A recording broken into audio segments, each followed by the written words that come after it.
Assalamualaikum warahmatullahi wabarakatuh. Perkenalkan, nama saya Ahmad Hafiz, saya dari HI kelas 4A dengan NIM belakang 03.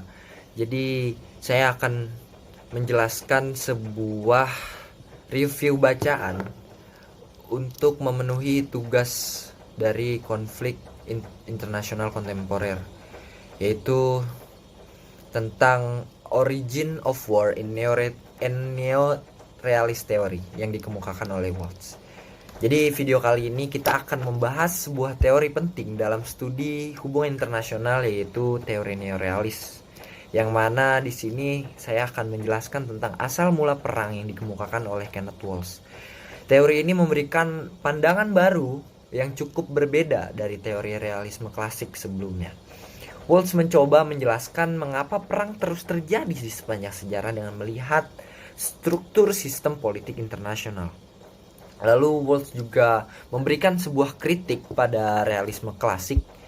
Waltz mengkritik pandangan realis tradisional atau realis klasik seperti Morgenthau yang melihat perang disebabkan oleh naluri manusia untuk berkuasa atau kejadian-kejadian kebetulan seperti ungkapan hidung Cleopatra yang sedikit lebih pendek.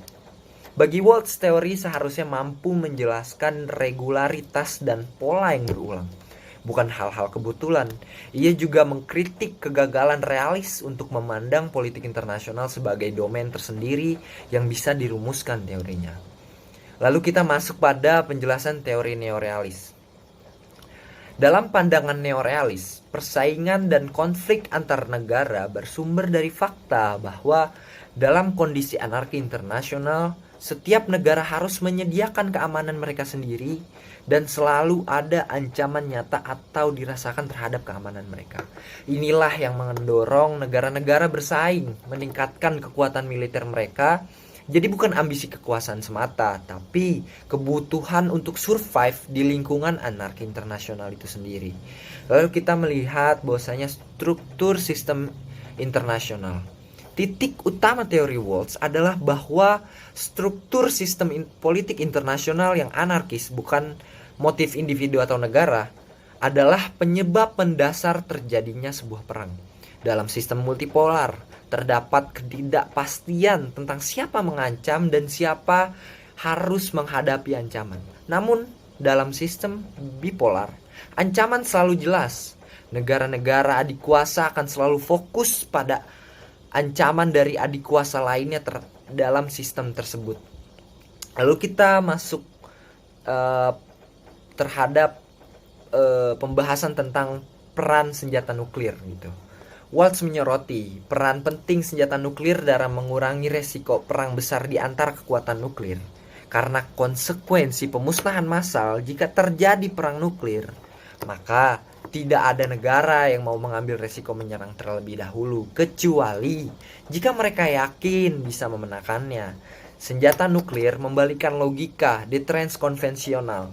Negara-negara akan berpikir berkali-kali sebelum mereka memulai perang jika lawannya juga memiliki senjata pemusnah massal. Lalu kita masuk ke pembahasan perang dingin. Waltz menjelaskan bahwa perang dingin berakar pada struktur bipolar politik internasional. Pasca Perang Dunia Kedua, di mana AS, Amerika Serikat, dan Uni Soviet sebagai dua adik kuasa akan selalu mencurigai dan memfokuskan diri pada ancaman dari satu sama lain. Meskipun isinya dapat berubah seiring interaksi unit level, perang dingin akan terus berlanjut selama struktur bipolar itu tetap bertahan. Mungkin demikian penjelasan dari teori neorealis Kenneth Waltz tentang asal mula perang atau origin of war in neorealist theory dari Kenneth Waltz. Teori ini memberikan kerangka berpikir atau sebuah paradigma yang penting dengan memfokuskan tidak hanya pada motif negara, tapi lebih kepada struktur sistem dunia internasional yang seperti kita tahu bahwasanya struktur sistem internasional adalah anarki internasional, yang mana struktur atau sistem ini dapat mempengaruhi sebuah negara dan salah satu menjadi faktor pendorong terjadinya sebuah perang. Mungkin segitu saja yang yang bisa saya sampaikan pada video pada hari ini, yang mana video ini dibuat untuk memenuhi tugas-tugas mata kuliah konflik internasional kontemporer. Dari saya mungkin segitu saja yang bisa saya sampaikan dan pemahaman yang bisa saya sampaikan dalam video ini. Kalau ada salah-salah kata mohon dimaafkan. Sekian dari saya. Wallahul muwaffiq ila aqwamit thoriq. Wassalamualaikum warahmatullahi wabarakatuh.